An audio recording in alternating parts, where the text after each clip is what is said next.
Sa pagpapatuloy ng anunsyo ni Kuya, Para sa pagkain, 100 laps paikot sa pool para sa isang plato ng pagkain para sa isang housemate. Okay po, kuya. At ikaw ang maghahanda nito, Miguel. Para naman po sa pillow tsaka sa blanket po, kuya, willing po ako na matulog po sa garden area po, kuya, nang wala pong pillow, wala pong comforter at wala pong blanket, kuya. Sa sahig lang po, kuya. Kung ganon, Miguel, tinatanggap ko ang sakripisyo mo.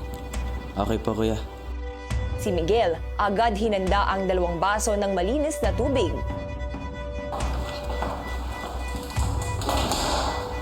Yeah! Thank you, Miguel! Job, Miguel.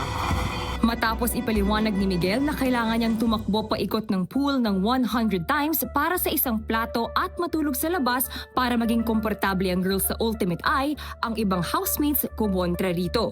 Hindi naman kami nag-request Kuya, ng blanket. ako naman yung sa laps. Miguel, pwede na mag-share na lang kami sa isang pagkain.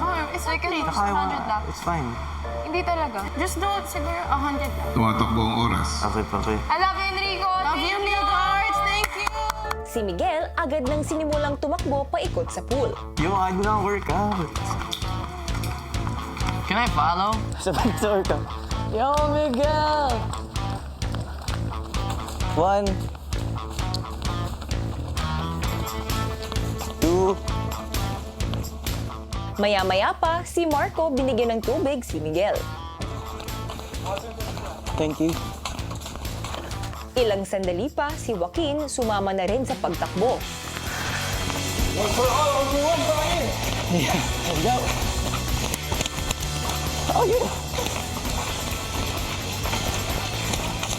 Hanggang sa Hindi kailangan samahan si Miguel.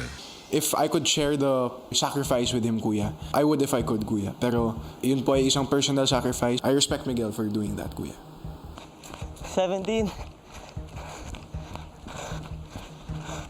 Ay, 18 na po pala, kuya. sa loob ng bahay, ang 4 na nasa platforms nagdesisyong lumabas sa tulong ng mga kasama. Call the boss. Dito na kayo magsa-start, Princess. Call lang. Para pag sa... Sure? Hindi kayo mahirapan kapag magagawa pa kayo ng pack. Dito na tayo lang. Wait lang. Hindi rin nagtagal na ilabas din ang 4 sa garden area. Go, Miguel. Go, Migor! Maya-maya pa, si Miguel bakas ang pagod at naglakad na lang.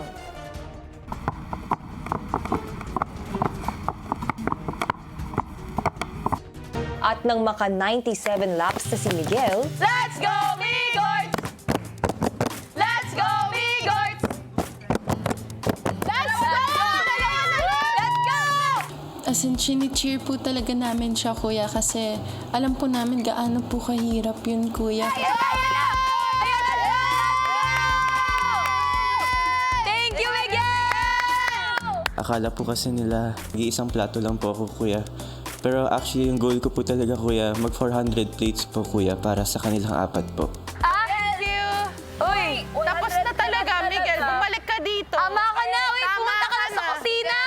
Miguel! Tama na. Okay, share talaga kami sa isang plato. Pinapatigil na po talaga namin, kuya, si Miguel, kasi kita na po namin na hingal na nga din po siya, kuya. Pero kuya, nagpatuloy po talaga siya. Ilan gagawin mo? Miguel, hindi talaga. Miguel, if kaya mo, sige. Kaya mo siguro. Nabuang na. Naawa po ako dahil sobrang hirap po ng kailangang gawin ni Miguel.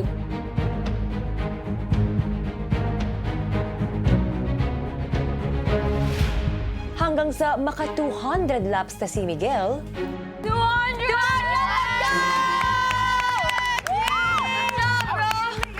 Good job. Thank you, Miguel. Hoy, magluto ka na lang muna kayo ng dalawa para yun na yung rest mo. Okay. Huwag para makapagpahinga ka. Para makapagpahinga ka. Hindi po talaga siya natinag, and it's something na I wanna embody din po sa mga future na sacrifices na haharapin po namin. Para ko nagtitraining ulit ng tennis. It's like PTSD. RN7. Ganda ko ng tennis. Oo. Ginigising ako ng coach ko 5 a.m. para tumakbo. tinatapos ni Miguel ang kanyang sakripisyo, ang ibang housemates sinimulan ng maghanda ng pagkain. Kumain na ba yun? Pwede pa, kikristal. Oh, sige, sige. Wait lang. Miguel! Yeah. Ha? Hindi pa. Hindi ka ba kumakain? Hindi pa. Kahit ano. Sunny side. Sorry, side daw. Sunny side ni Carmel. Gagawan ko si Miguel ng fried rice, guys, ha? Sige, go.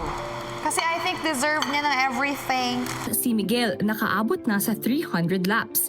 Dinner please, Miguel. Joaquin, stretch, stretch.